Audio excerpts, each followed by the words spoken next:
Good morning बच्चों, कैसे हो आप सब। आप सभी का स्वागत है जागृति क्लासेस के ऑनलाइन लर्निंग प्लेटफॉर्म पर, जहां हम कर रहे हैं halo alkane hello arene.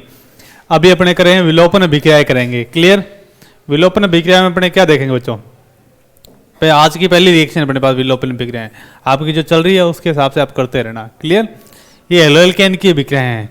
Halo alkane generally क्या होते हैं, सामान्यतः विलोपन अभिक्रियाएं दिखाते हैं। विलोपन अभिक्रिया में कौन सी, बीटा विलोपन करते हैं। क्लियर। तो और विलोपन अभिक्रिया के द्वारा क्या बनता है, एल्कीन का निर्माण करते हैं। तो लिखते हैं हेलोजन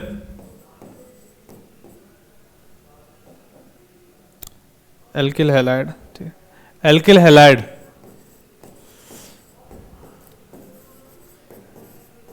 हैलाइड विलोपन अभिक्रिया दर्शाते हैं। अभिक्रिया दर्शाते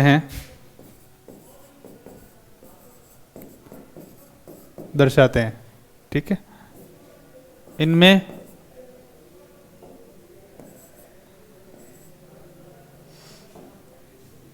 इनसे एल्कीन का निर्माण होता है।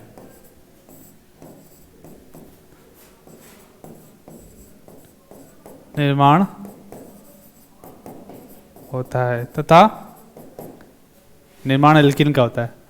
HX का विलोपन होता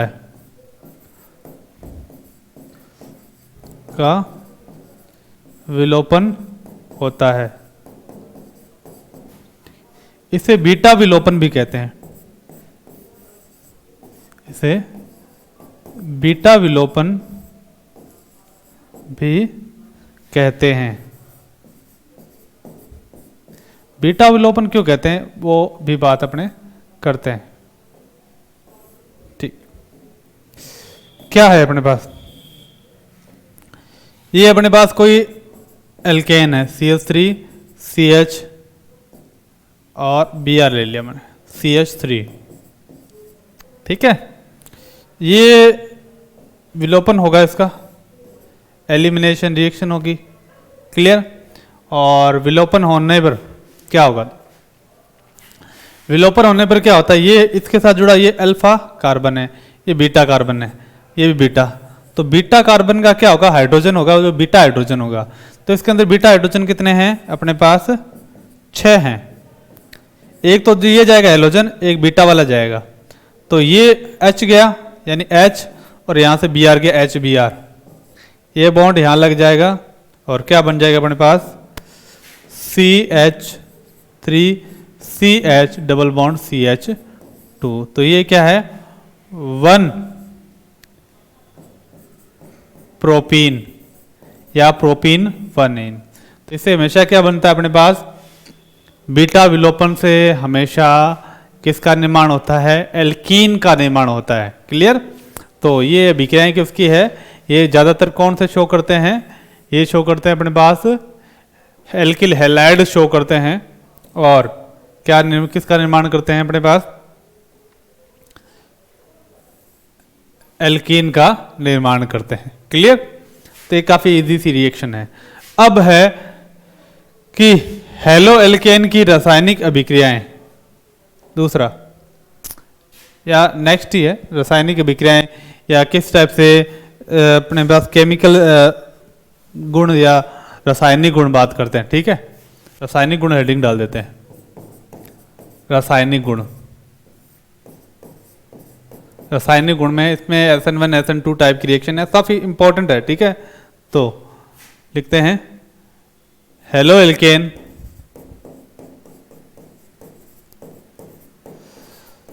नाभिक स्नेही प्रतिस्थापन अभिक्रिया प्रदर्शित करते हैं।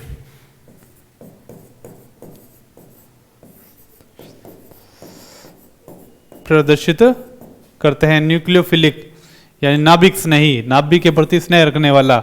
नाभिक में कौन सा आवेश होता है, धनावेश। यानी कौन धनावेश के प्रति आकर्षण करेगा, ऋणावेश। यानी समझिए, नाभिक स्नेही प्रतिस्थापन अभिक्रिया प्रदर्शित करते हैं। ठीक है, ये अभिक्रियाएं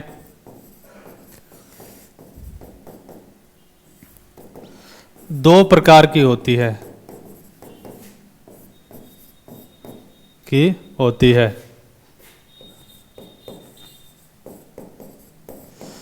फर्स्ट है अपने पास SN1 रिएक्शन, जिसे बोलते हैं एकाणुक अभिक्रिया, एकाणुक। और दूसरी अपने पास कौन सी है, SN2 अभिक्रिया, जिसे बोलते हैं द्विअणुक अभिक्रिया।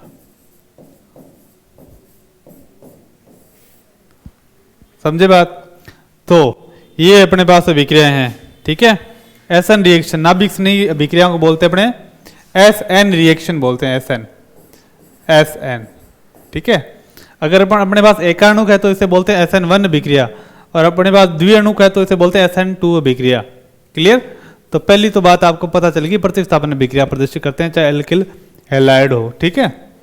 अब फर्स्ट पॉइंट करते हैं अपने पास SN1 अभिक्रिया। देखो बहुत ही सरल सा क्वेश्चन आता है, और वो क्वेश्चन क्या आता है कि, क्वेश्चन लिख देता हूं ताकि आपको क्वेश्चन जैसे जैसे अपने करते रहेंगे, इसमें काफी टाइप के क्वेश्चन आते हैं। पहला क्वेश्चन लिखता है इसके अंदर, SN1 तथा SN2 अभिक्रिया में अंतर लिखो। कम से कम 4 अंतर लिखने, कम से कम 4 अंतर लिखो। ये है अपने पास पहला, ठीक है। अब सबसे पहले है SN1 अभिक्रिया, फर्स्ट है SN1 अभिक्रिया। SN1 अभिक्रिया में होता क्या है? पहली बात, SN1 अभिक्रिया है क्या, कितने पदों में होती है, चीजें अपने पास पता होनी चाहिए। क्लियर? पहली बात तो है, इसे क्या बोलते हैं, एकाणुक अभिक्रिया। क्या? एकाणुक, ठीक है। यह है अभिक्रिया, अभिक्रिया 2 पदों में होती है, ठीक है। और जो पद है अपने पास उस स्टेप से करेंगे। सबसे पहले इसकी बात कर ले, एकाणुक क्यों कहते हैं? पदों में होती है, पदों में होती है, ठीक है। अब बात करनी है एकाणुक इसे क्यों कहते हैं, ठीक है, SN1 क्यों कहते हैं। तो पहले पद में क्या होगा उसे देखेंगे, तो यहां लिख देते हैं। प्रथम पद में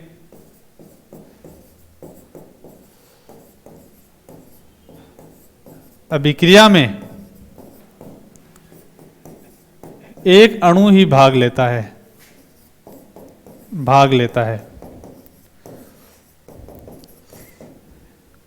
एक अणु ही भाग लेगा तो क्या बोलेंगे, इसे क्या बोलेंगे, एकाणुक अभिक्रिया करते हैं। इस कारण इसे एकाणुक अभिक्रिया कहते हैं, अभिक्रिया कहते हैं।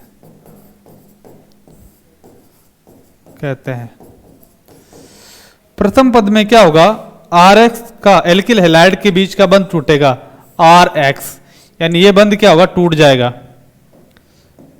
बंध क्या टूट जाएगा, ये बंध टूटेगा और क्या बनता है, मध्यवर्ती R प्लस हेलोजन खींचता है, तो उस पर क्या हो जाएगा, X नेगेटिव। तो ये कार्ब धनायन,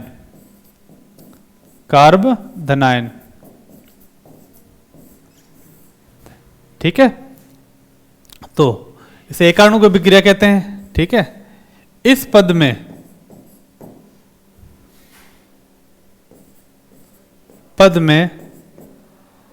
RX के मध्य का बंध टूटता है तथा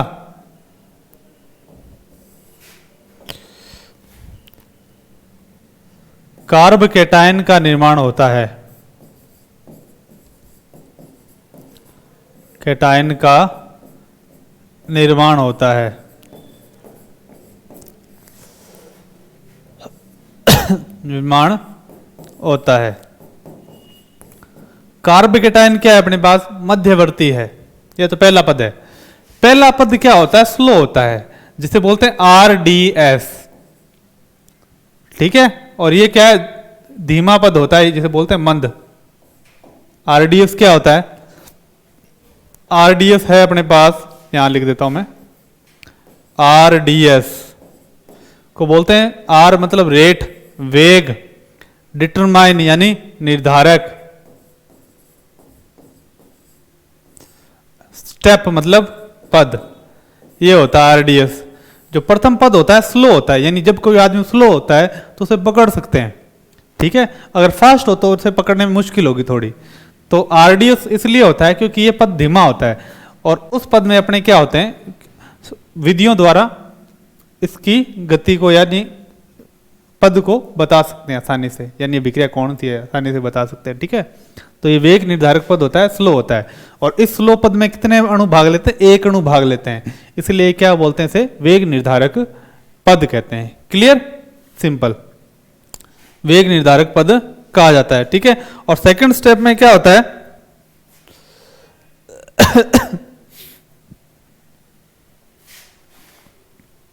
दूसरे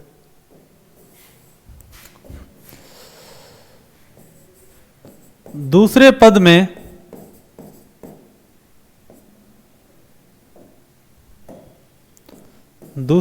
में बोल देता हूं, कार्ब धनायन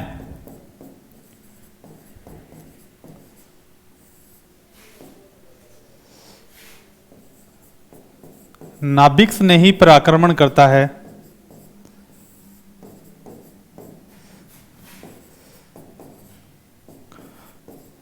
आक्रमण करता है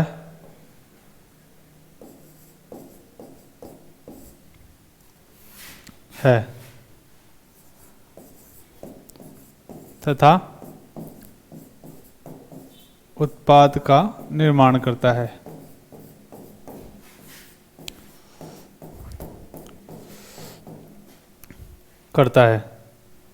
तथा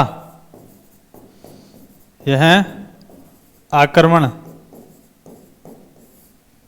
सामने की तरफ से होता है।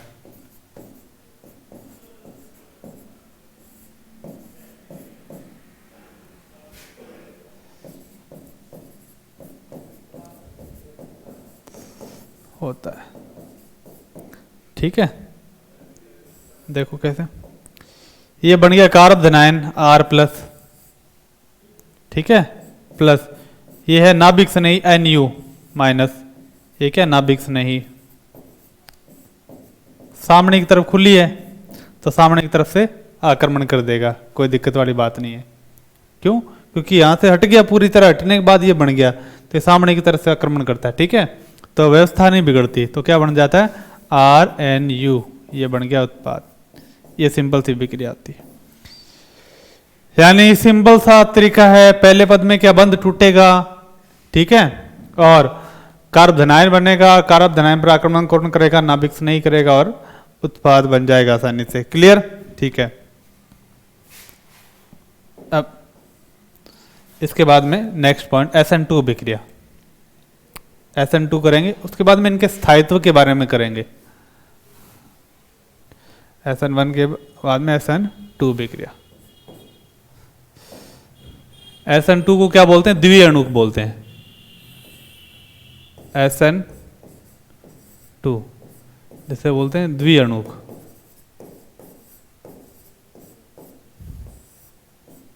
इसमें क्या होता है?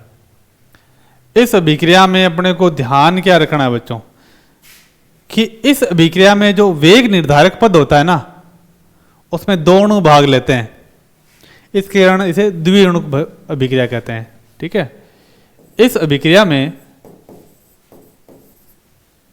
अभिक्रिया में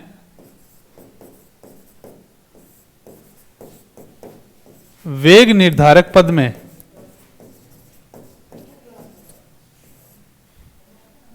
पद जिसे बोलते हैं RDS में दो अणु भाग लेते हैं,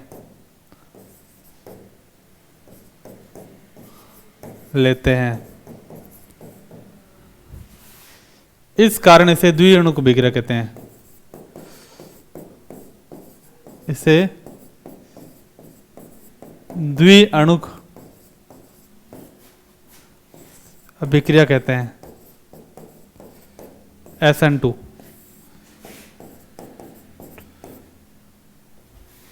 कहते हैं। आसान है, ठीक है। और ये कितने पद में होती है? सिर्फ एक ही पद में होती है, यानी बंध टूटेगा और बंध का बढ़ना सब एक ही पद में होगा। SN1 में क्या होता? पहले बंध टूट रहा था, मध्यवर्ती बना, उसके बाद में फिर क्या हुआ? फिर जाके न्यूक्लियोफाइल यानी नाभिक स्नायु ऐड हुआ, जुड़ा।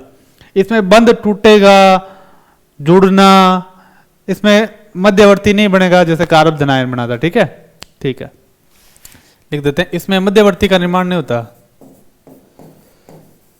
मध्यवर्ती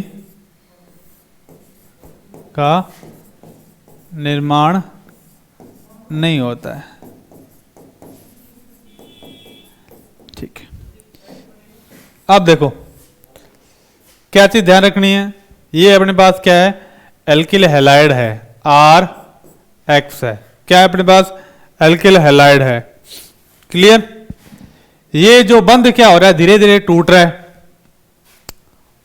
क्या हो रहा है? धीरे धीरे अपने पास बंध ये टूट रहा है, RX।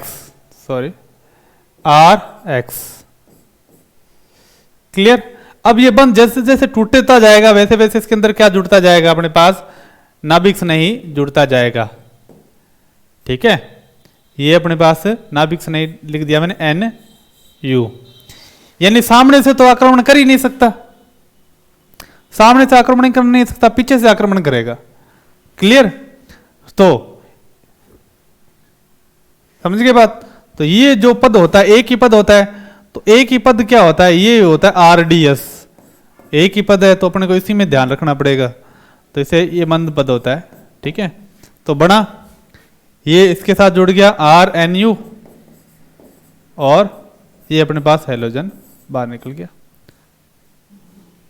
सिंपल बात। तो ये मध्यवर्ती का निर्माण नहीं होता, एक ही पद होता है, वही क्या होता है? वेग निर्धारक होता है। ये सिंपल सा स्टेप है, इसमें आसानी से अपने समझ सकते हैं। यानी बंध का बनना, ठीक है, इसमें बंध का बनना व टूटना एक ही पद में होता है, पद में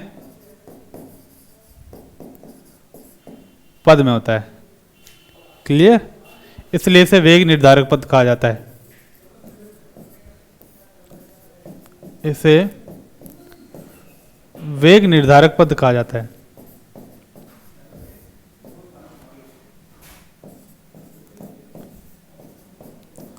पद कहा जाता है, कोई ज्यादा दिक्कत वाली बात नहीं है। ठीक है, अब बात करते हैं स्थायित्व की, स्टेबिलिटी की बात करते हैं। यही जो पॉइंट होता है अपने पास हेलो एल्केन हेलो एरिन में, कब सबसे ज्यादा क्वेश्चन आने वाले होते हैं इसमें। क्लियर? तो स्थायित्व की बात करें, स्थायित्व जो SN1 अभिक्रिया होती है वो समानुपाती होती है स्थायित्व। यानी जो कारब धनायन जितना ज्यादा स्थायित्व होगा, स्थायी होगा, वो अभिक्रिया उतनी ही ज्यादा होगी। और SN2 अभिक्रिया होती है वो क्या होती है? स्थायित्व के व्युत्क्रमानुपाती होती है। यानी जो जितना अस्थायी होगा वो उतनी ही SN2 अभिक्रिया देगा। सिंपल? ठीक। यानी जितना ज्यादा स्थायी वो कार्ब धनायन वो उतनी ही ज्यादा क्या देगा? SN1 अभिक्रिया देगा, क्योंकि SN1 में अपने पास क्या बनता है? कार्ब धनायन बनता है। और SN2 में अपने पास क्या बनता है? कार्ब धनायन नहीं बनता, यानी स्थायी नहीं है। क्लियर? तो अब अपने पास कर लेते हैं सिंपल। स्थायित्व का क्रम कर लेते हैं। कार्ब धनायन कितने प्रकार के होते हैं? कार्ब धनायन अपने पास कितने प्रकार के होते हैं? एक तो 1 डिग्री कार्ब धनायन, ठीक है, CH3 CH2, ये 1 डिग्री कार्ब धनायन है, ठीक है, 1 डिग्री कार्ब धनायन। 1 डिग्री का मतलब जब कार्बन एक ही कार्बन से अटैच हो, जुड़ा हुआ हो, ये 1 डिग्री।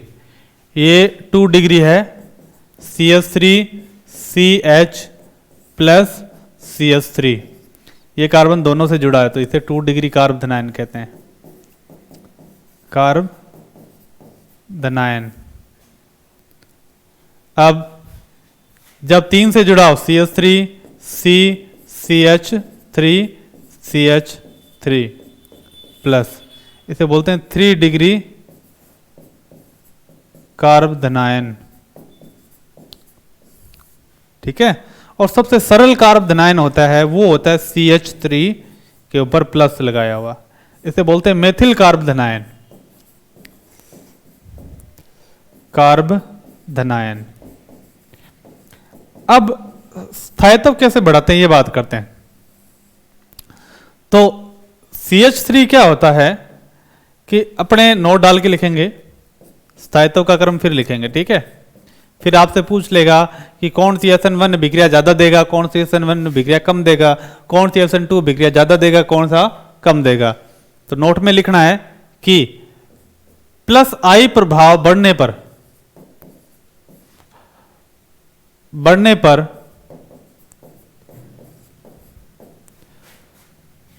कार्ब धनायन का स्थायित्व बढ़ता है, धनायन का स्थायित्व बढ़ता है क्योंकि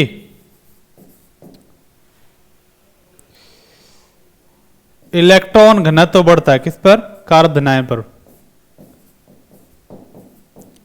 बढ़ता है। अब ये अपने पास देखो, ये CH3 कार्ब धनायन, इसके पास कहीं से इलेक्ट्रॉन नहीं बढ़ रहे, यानी इलेक्ट्रॉन की कमी है, सबसे कम स्थायी होगा। अब देखो ये CH2, इस पर क्या इलेक्ट्रॉनिक कमी है, ये CH3 क्या करेगा, इलेक्ट्रॉन बढ़ाएगा, यहाँ पर इलेक्ट्रॉन बढ़ा ही करेगा। यानी पहले क्या थे 6 इलेक्ट्रॉन और इलेक्ट्रॉन देगा तो क्या होगा, इसके बाद ज्यादा इलेक्ट्रॉन बढ़ेंगे, यानी थोड़ा स्थायित्व आया। इधर से क्या है, एक ये प्लस आई प्रभाव वाला ग्रुप इलेक्ट्रॉन और बढ़ाएगा, इधर से भी प्लस आई वाला ग्रुप इलेक्ट्रॉन और बढ़ाएगा, तो यहाँ पर दोनों तरफ से इलेक्ट्रॉन बढ़ रहे हैं, इलेक्ट्रॉन का घनत्व यहाँ ज्यादा हो जाएगा और ये ज्यादा स्थायी। ये 3 डिग्री है कार्ब धनायन, यहाँ पर धनावेश बढ़ेगा और क्या हो जाएगा, स्थायित्व बढ़ जाएगा, और यहाँ पर अपने पास इलेक्ट्रॉन घनत्व ज्यादा, तो ये और ज्यादा स्थायी हो जाएगा। क्लियर? तो ये सिंपल सा कॉन्सेप्ट है। तो अब आपको बताना है सबसे ज्यादा स्थायित्व कौन होगा, स्थायित्व का क्रम, स्थायित्व का क्रम सबसे ज्यादा स्थायी है 3 डिग्री, शॉर्ट में लिख रहा हूं, उसके बाद में 2 डिग्री, उसके बाद में 1 डिग्री, और उसके बाद में मेथिल कार्ब धनायन। अगर आपको स्थायित्व करना आ गया तो ये सारी विक्रियाएं आपके लिए बहुत ही आसान हो जाएगी। तो अब आप बताओ सबसे ज्यादा SN1 अभिक्रिया कौन देगा, जो सबसे ज्यादा स्थायी होगा, SN1 अभिक्रिया का क्रम।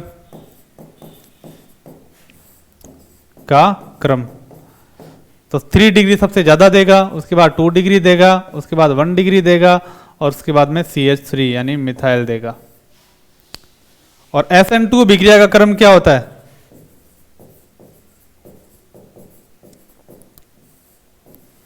का क्रम क्या होता है अपने पास, SN2 अभिक्रिया का क्रम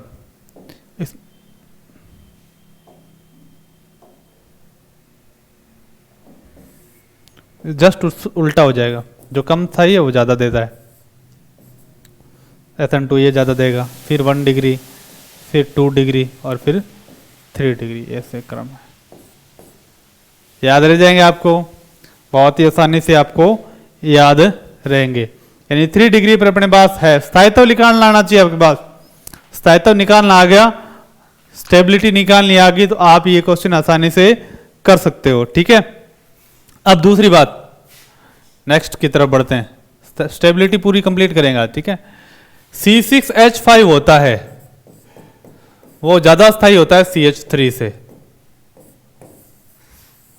यानी जब C6H5 बढ़ते जाएंगे तो स्थायित्व भी बढ़ता जाएगा। क्लियर?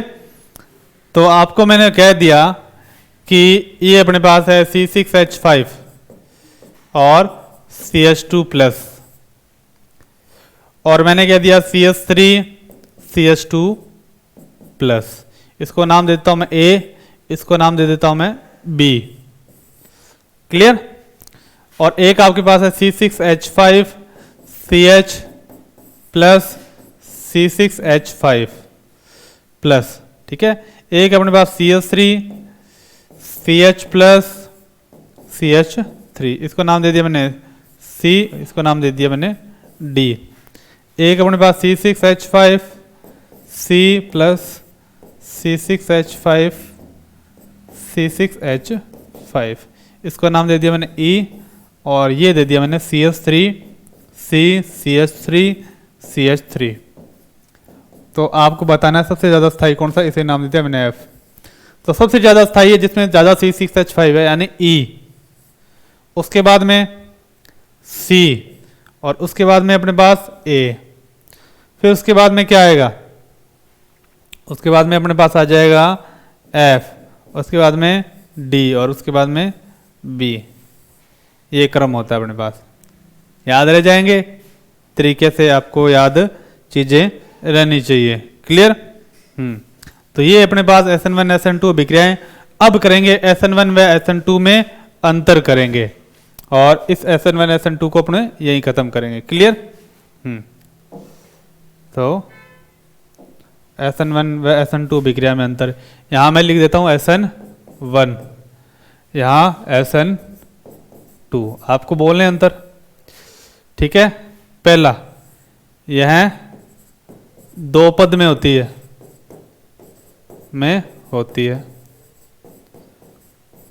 ये कितने पद में होती है, यह 1 पद में होती है, 1 पद में होती है।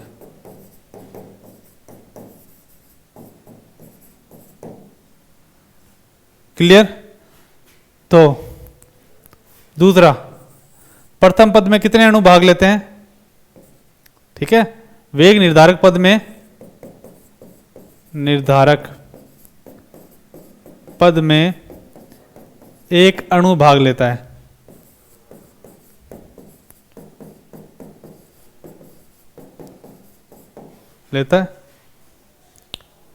ठीक है, इसमें कितने अणु भाग लेते हैं? 2 अणु, पूरा आपको लिखना है। तीसरे पद में मध्यवर्ती कारक धनायन का निर्माण होता है, या इसमें लिखते हैं, इसमें मध्यवर्ती कारक धनायन का निर्माण होता है। या कारक धनायन नहीं लिखना चाहते तो आप सिर्फ मध्यवर्ती लिख सकते हो।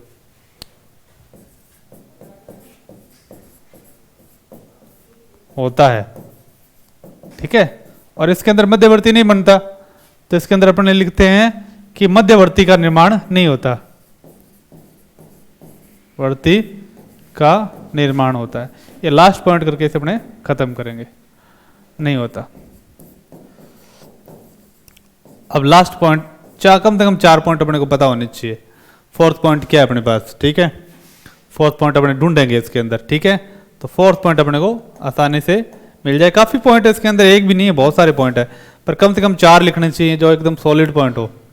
चौथा, SN1 स्थायित्व, SN1 अभिक्रिया स्थायित्व के समानुपाती होती है। SN1 ऐसे लिख दिया तो चल गया। और ये क्या होता है? SN2 स्थायित्व के व्युत्क्रमानुपाती।